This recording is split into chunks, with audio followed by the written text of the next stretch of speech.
Welcome to Stepbrother, a steamy Academy romance web serial. With over 1 million reads online, Stepbrother is filled with secrets, sports, and second chances. Join Allie and Jace in this spicy romance. Chapter 22. Jace. Allie was right. It was so fucking risky to work with poison. They did shit nobody would ever consider doing. Shit that I wanted no part in. Shit that could ruin any rich kid's life, no matter how much money their family was swimming in.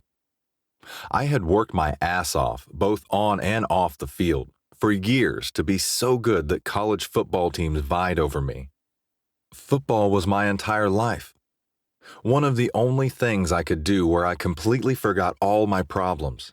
Could run, tackle, intercept. I made myself important. It wasn't Dad's money. The NFL had been my goal for over a decade now, but there were far worse things in life than boarding school, juvie, and not achieving those goals. If it was Allie or football, I'd choose Allie every single time. You think about letting me hit your stepsister yet, Harbor? Carter asked, getting up from a sack during our Tuesday afternoon practice. I turned away from him and stormed to the line. One day I was going to slam my fist so hard into his face that he wouldn't be able to play in the next few games. And it was going to be fucking glorious. The ball was snapped again, and I traced the ball downfield moments too late. Offense caught the ball and ran it in for a touchdown. I sighed through my helmet and walked back to the line, trying to clear my head. "Harbor, get your head out of your ass. This is practice," Coach yelled.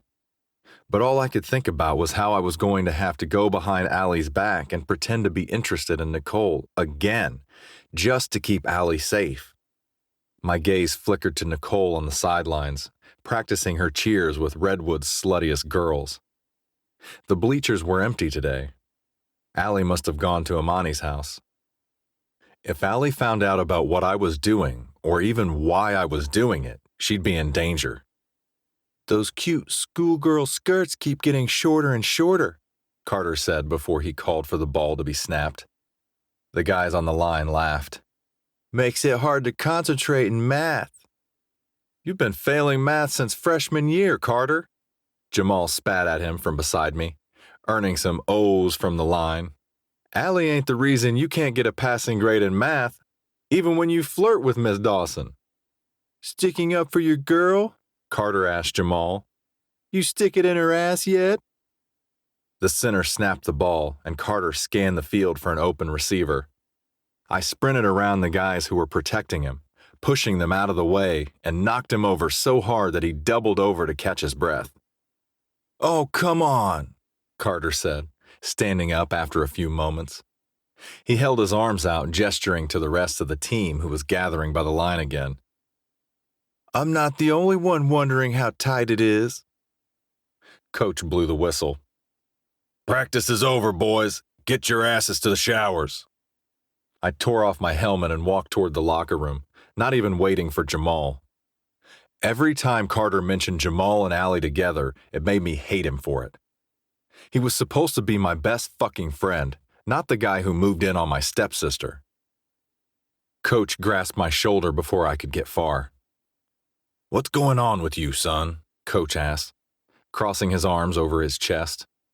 He was giving me that fatherly look that I had always wished Dad would give me growing up, but from Dad, I only got looks of disappointment and dirty grimaces whenever I mentioned football.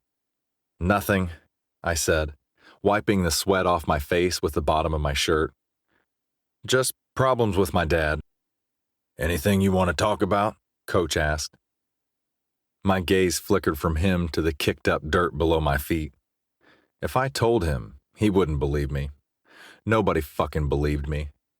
Not the principal, not the police chief. I was a nuisance to them, and it put me on their radar. "No." Coach gave me a long look, then nodded. "If you need to talk, Harbor, you know where I am." He gestured to the locker room. "Get out of here. Clear your head. Focus on your goals." When I finished with my shower, everyone was already gone. I gathered my things and walked to my car parked in the student lot. As if it was perfect timing, Nicole had just finished cheer practice and was strolling to hers, too. "Nicole!" I shouted as she walked to her car. She turned around. "Is that Jace Harbor calling for me?" she asked, smirking at me. I grabbed her scrunchie that she had left at my house weeks ago. I had known that it would come in useful at some point if I needed to get out of trouble, or in this case, get into it. I tossed it to her. "You left this." She caught it and glanced back up at me. "My game day scrunchie." Her lips curled into a smile, eyes twinkling because she had so much damn sparkly eyeshadow on. "Where'd you find this?" "My fucking garbage with the rest of your shit." "I kept it," I said, looking at the ground and back up. "It smells like you. Like your nasty fucking perfume." Nicole's smile turned into a full-blown smirk. "Miss me, JC?" I twirled my keys around my finger, trying not to be suspicious about this. I needed to get into her house to let Poison in, and I couldn't do that if she thought I wanted something from her other than a good night. Don't get your hopes up. I opened the door to my Maserati, looked back at her, and threw her my signature smirk. "Not yet, Nikki baby." You've reached the end of this episode. You can find the completed audiobook at shopameliarose.com/products/stepbrother. But if you'd like to continue listening to our free episodes, make sure to hit the follow button to receive updates.